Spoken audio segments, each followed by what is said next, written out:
사진을 보여주시죠. 예. 혹시 이게 뭔지 아시겠어요?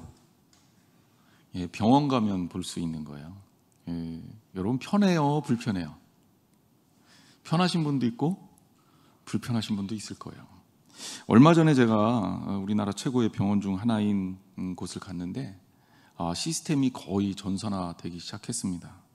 이제는 결제하고 또 그 결제한 것 또 계산하고 또 약국까지 지정해 갖고 처방전 보내고 이런 거 제가 안 해도 이 기계가 다 해줍니다. 그래서 편해졌구나라는 생각을 갖고 있었는데 옆에 연세 드신 어른들이 있었고 그 어른들은 굉장히 불편하셨나 봐요. 그래서 굉장히 짜증이 많이 나셨더라고요. 저희 부모님 모습 같기도 하고 또 우리 교회 연세 드신 성도님들의 모습 같기도 해서 마음이 제가 편하지는 않았습니다. 근데 어떡하죠? 앞으로는 점점 더 이렇게 바뀔 것 같아서요. 변화가 참 사람들을 힘들게 하는구나 라는 생각을 했습니다. 요즘에 없어진 그 학원 중에 주산학원, 그리고 타자학원, 부기학원, 이거 다 없어졌어요. 그렇죠? 예. 그리고 뭐 때문에 이게 없어졌냐? 이것 때문에 없어졌습니다.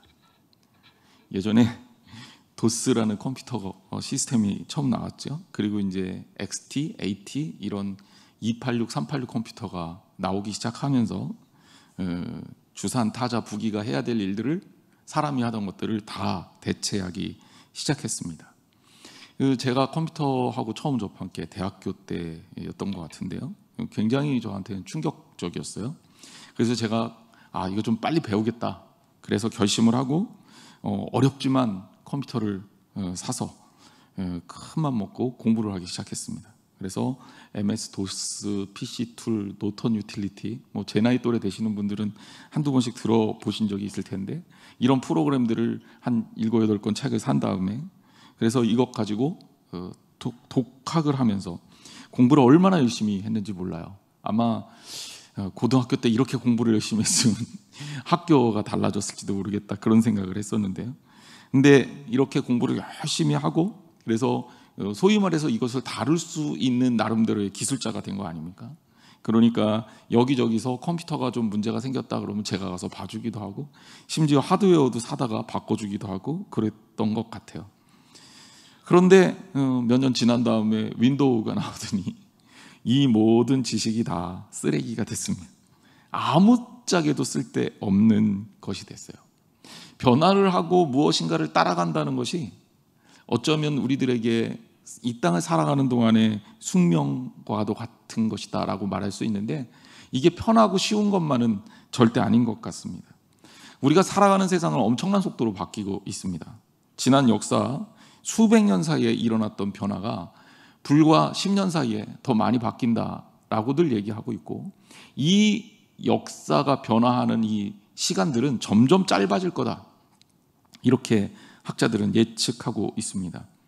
그러니 코로나19가 지금 막 끝나는 터널이 보이는데 이게 끝나고 나서 어떤 세상이 올지 우리는 정말 예측하기 힘든 시대를 살고 있는 거죠. 2019년도에 동아일보에 이런 기사가 났습니다. 미국 맥킨지라는 세계적 컨설팅 회사에서 미국 사람들을 대상으로 분석해 봤더니 미국 사람들이 세대별로 굉장히 많은 차이를 보이더라. 그러면서 이제 그 세대를 구분지었어요. X세대, 그리고 밀레니얼 세대, 그 다음에 G세대. 여러분들은 아마 매스컴 통해서 한두 번씩 들어본 용어들일 겁니다. 우리나라에도 이 여파가 그대로 있죠. 저는 우리나라의 세대를 구별할 때 X, G 이런 거 안 쓰고요. 그냥 세 덩어리로 크게 구별을 하는데요.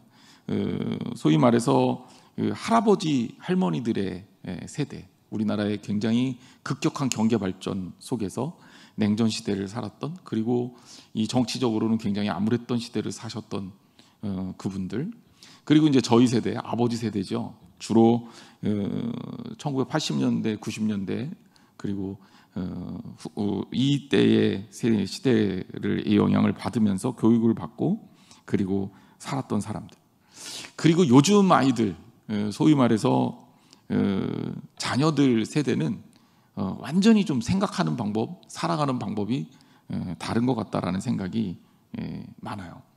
이게 어느 정도로 다르냐면 일단 정치적 성향이 달라요. 그리고 또 소비 성향이 다릅니다. 돈을 굉장히 아껴야 된다 생각하시는 분들, 저 어렸을 때만 해도 저축이 국력이고 절약이 미덕이고 이랬거든요. 근데 요즘 아이들 시대는 좀 바뀌어서 소비가 일어나야 경제가 발전한다 이렇게 배우고 있어요. 그러니까 이제 아끼는 것만이 무조건 잘 사는 방법이 아니라고 생각을 하는 거죠.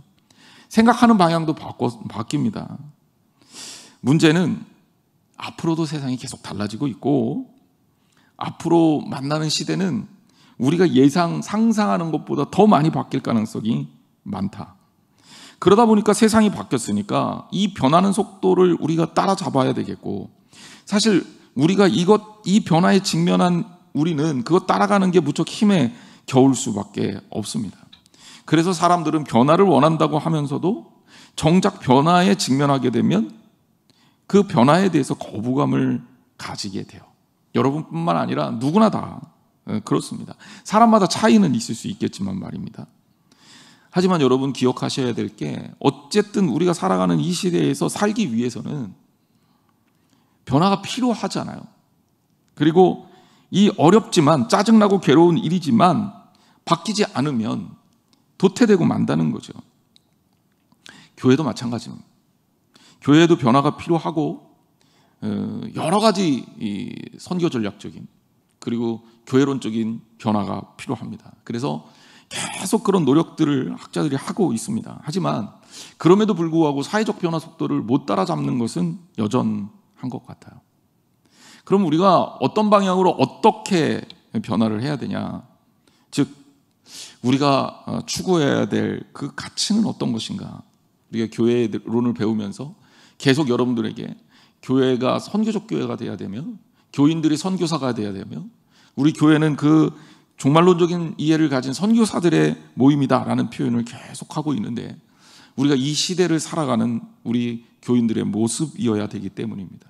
오늘 교회론 5번째 시간인데요, 이제 다음 주면 교회론 결론을 내릴 겁니다. 변화에 적극적인 사람이 되기를 바랍니다. 오늘은 변화와 도전에 대한 말씀을 전하려고 해요. 오늘 본문을 좀 같이 살펴봅시다. 예수님이 요한과 베드로, 안드레를 부르시고 갈릴리로 가셨을 때 갈릴리에서 만난 제자가 누구였냐면 빌립이었습니다. 빌립의 고향은 베세다예요. 그런데 이제 예수님께서 빌립을 부르셨을 때 빌립이 예수님께 혼자 가지 않습니다. 그가 아주 가깝게 지내던 동료이자 또 버신 우리 나다나엘을 만나러 갑니다. 빌립이 나다나엘을 찾아요. 요한복음 1장 45절에 바로 그 이야기가 전해지고 있죠. 빌립이 나다나엘을 찾아 이르되 모세가 율법에 기록하였고 여러 선지자가 기록한 그 일을 우리가 만났으니 요셉의 아들 나사렛 예수니라 그랬어요. 자, 빌립은 예수님이 정말 우리가 기다리던 메시아라는 확신을 갖고 있어요. 먼저 예수님을 접했고 예수님을 만나서 빌립은 이미 변화를 일으킨 사람이 되었습니다. 자, 문제는 빌립이 함께 변화하고자 하는 친구 나다나엘에게 요청했을 때 나다나엘이 대답이 이래요. 요한복음 1장 46절 말씀입니다. 나다나엘이 이르되 나사렛에서 무슨 선한 것이 날 수 있느냐. 이 대답이 굉장히 핵심적인 질문입니다. 왜냐하면 나사렛은요 갈릴리도 시골이거든요.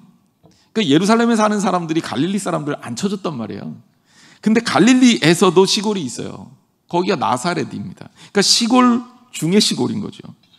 나사렛에서 메시아가 난다고 상상할 수도 없었던 일이라는 거예요. 여러분 성경을 보세요. 예수님이 탄생하셨을 때 동방 박사들이 예수님을 만나러 갑니다. 어디로 가죠?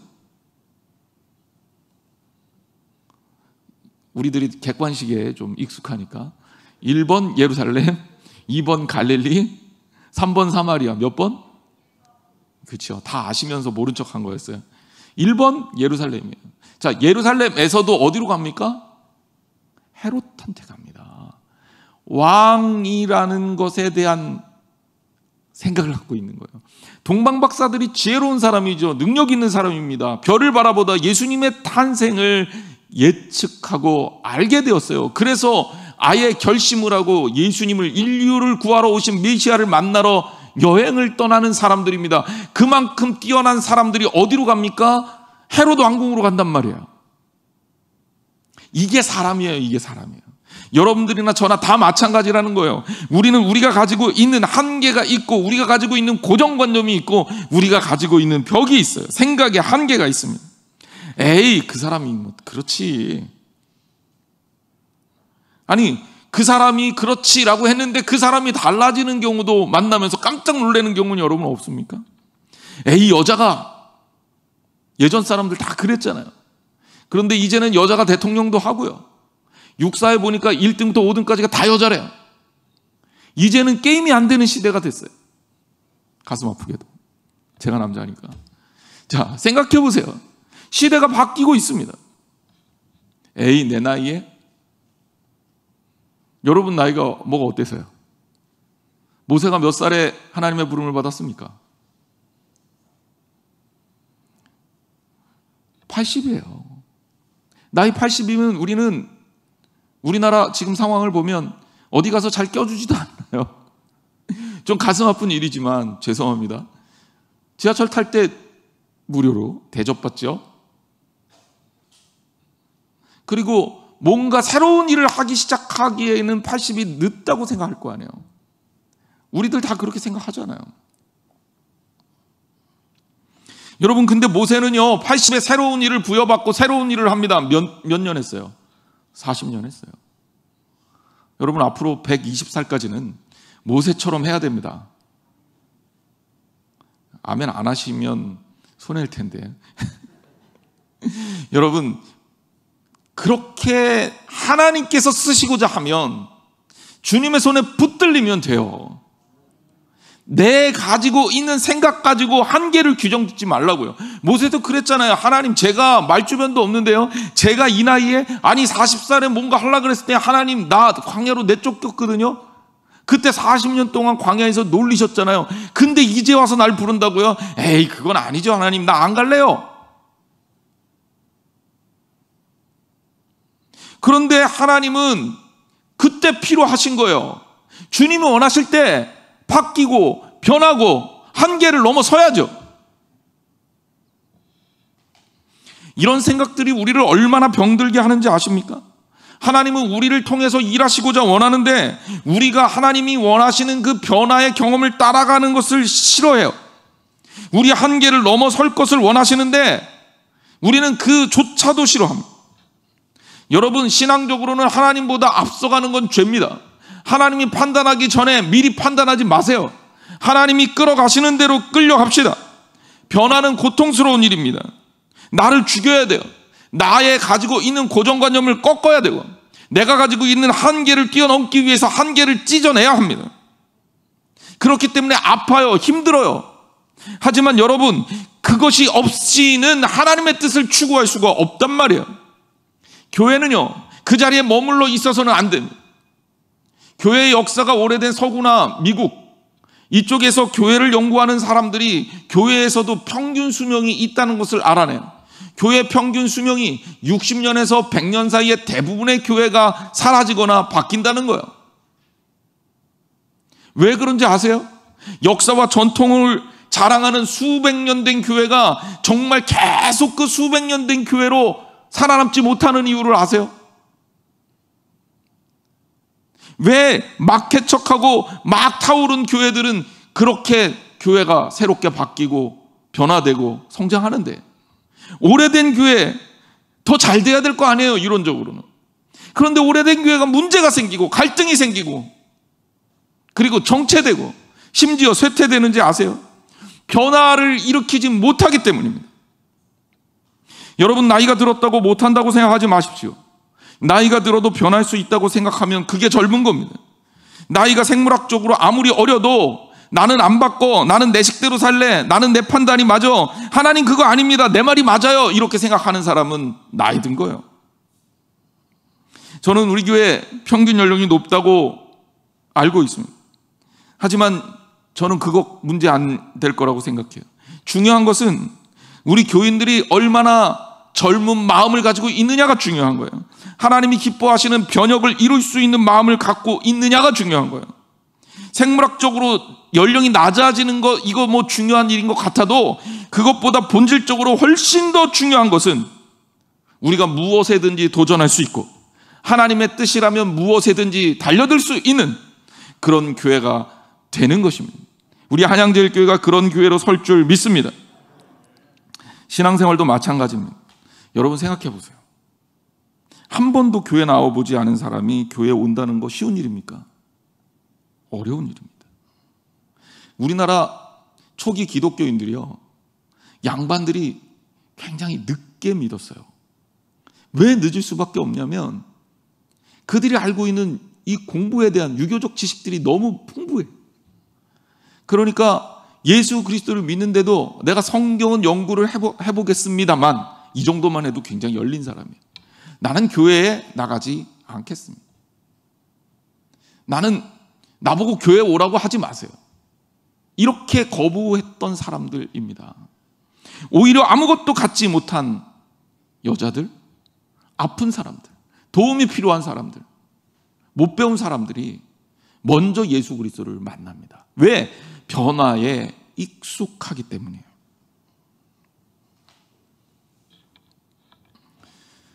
저도 내 나름대로 제 나이 또래 목사님들 중에는 그래도 나는 좀 변화에 능숙하다, 유연하다 이렇게 생각하는 사람. 제가 그래도 어렸을 때는 얼리 어댑터 소리도 좀 들었고요. 근데 이제 어느 시점에선가 제가 제 인생을 돌아보니까 제가 매번 그랬던 거는 아닌 것 같아요. 아직도 제가 두리안은 안 먹거든요. 예. 이거 맛있다 그러는데 한두 번 먹어보긴 했는데 믿겨지지가 않아요. 제 경험을 잠깐 나눌까 합니다. 제가 처음에 미국에 갔을 때 학교 식당에서 처음 마주했던 음식이 뭐였냐면 멕시코 음식인 타코였어요. 예, 이 음식이죠.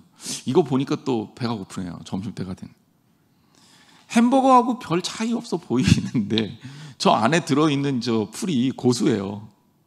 그리고 이제 멕시칸 이 소스가 생전 처음 보는 소스잖아요. 그래서 제가 학교에 아는 사람도 없고 뭐 다른 거 뭘 시켜야 될까 고민도 안 되고 그날 또 학교 식당에 익숙한 햄버거가 서비스로 안 올라왔어요.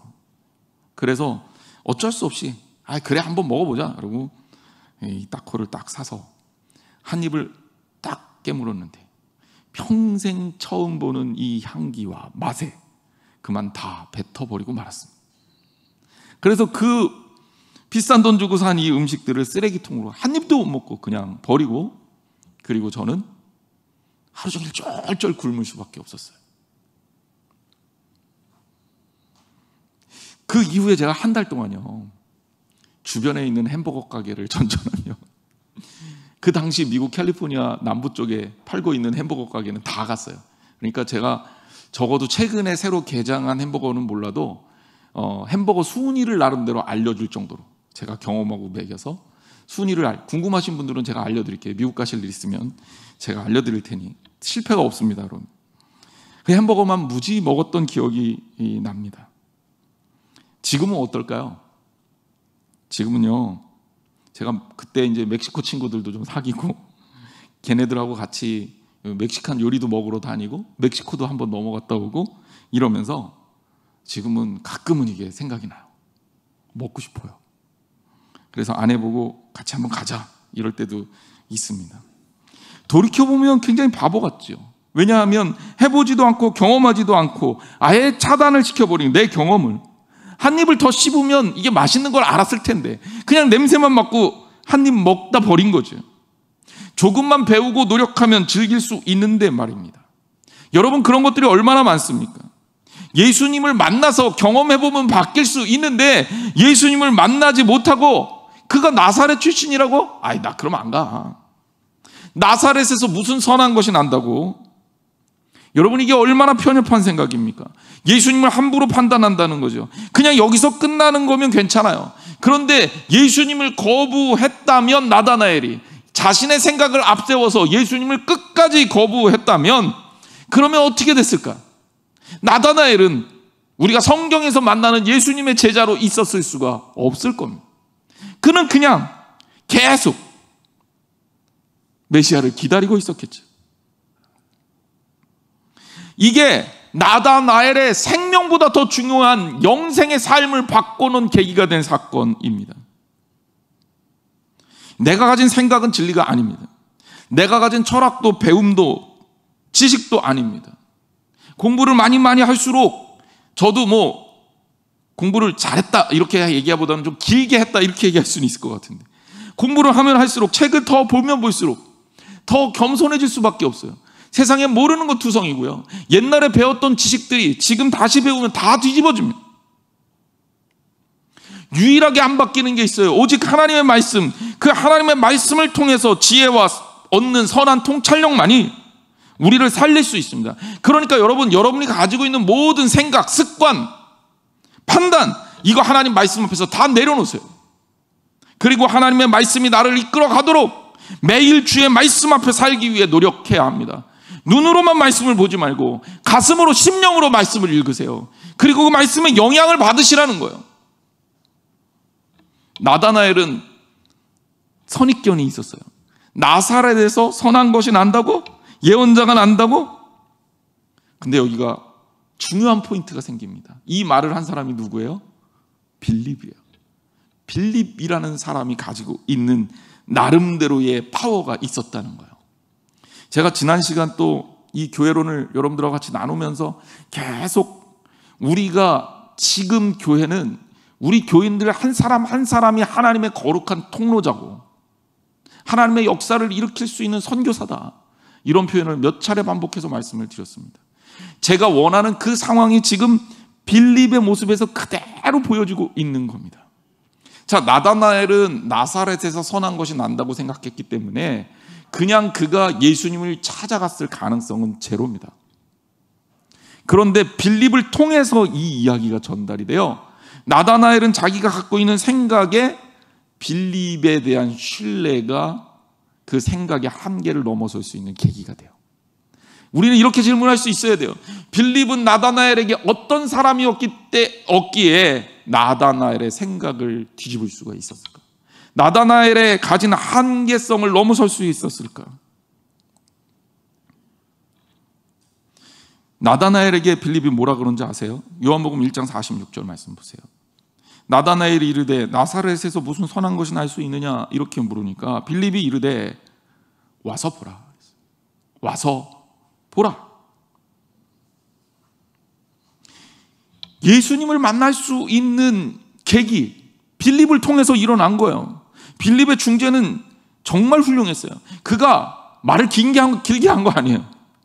뛰어난 언변으로 설득을 하며 이 얘기 저 얘기 갖다 붙인 게 아니에요. 빌립이 나다나엘을 초대하기 위해서 너 거기 가면 내가 뭐 이것 줄게 저거 줄게 이렇게 얘기한 것도 아니에요.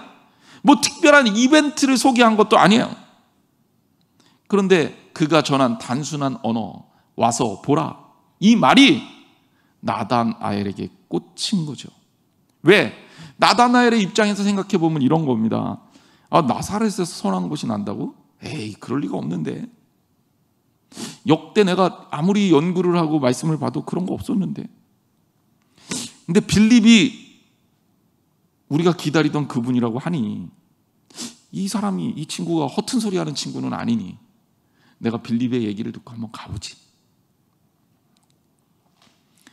저는요, 우리 한양제일교회가 바뀌어지는 가장 좋은 모델이 이 빌립이라고 생각해요.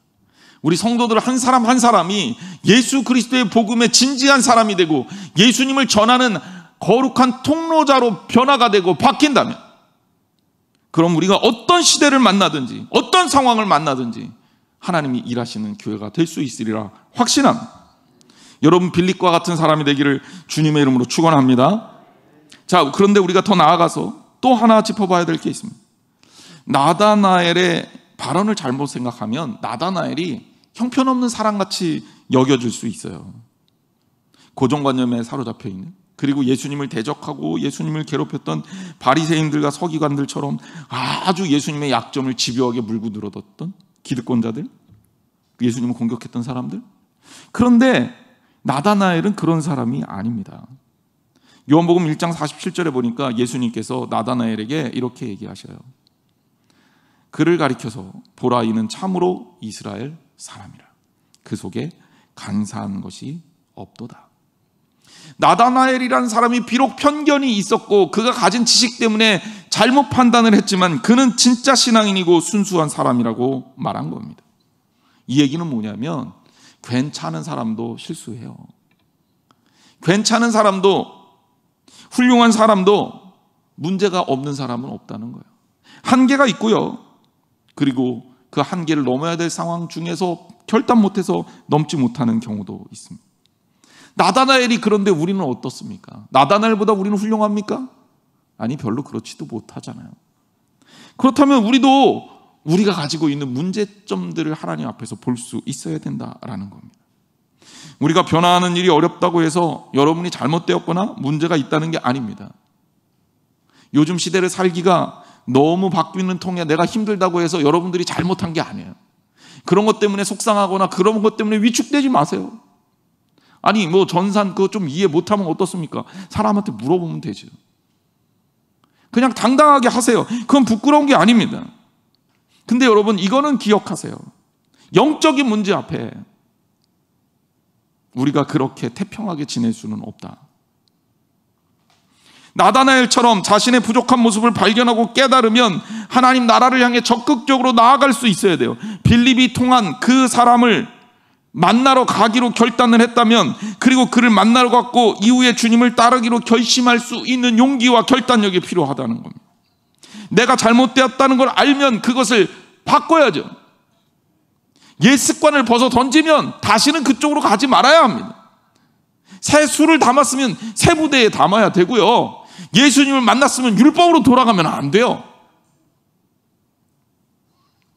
나다나엘은 나사렛에서 무슨 선한 것이 날 수 있겠느냐고 예수님을 향해 독설을 했던 사람입니다.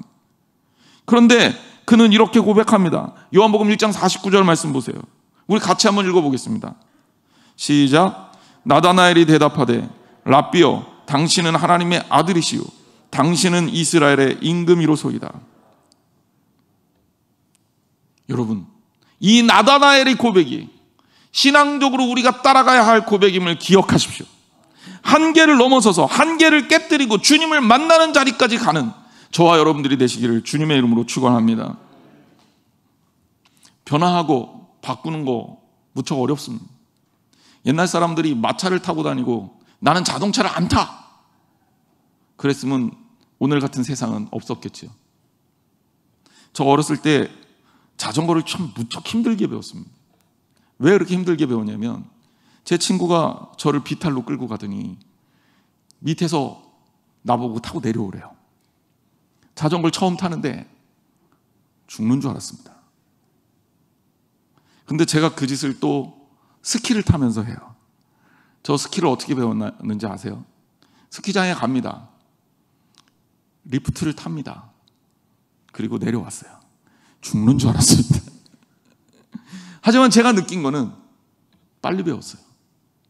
그래서 힘들지만 빨리 배웠어요. 위험하게 배웠지만 빨리 배웠어요. 도전했기 때문에 배울 수 있었습니다.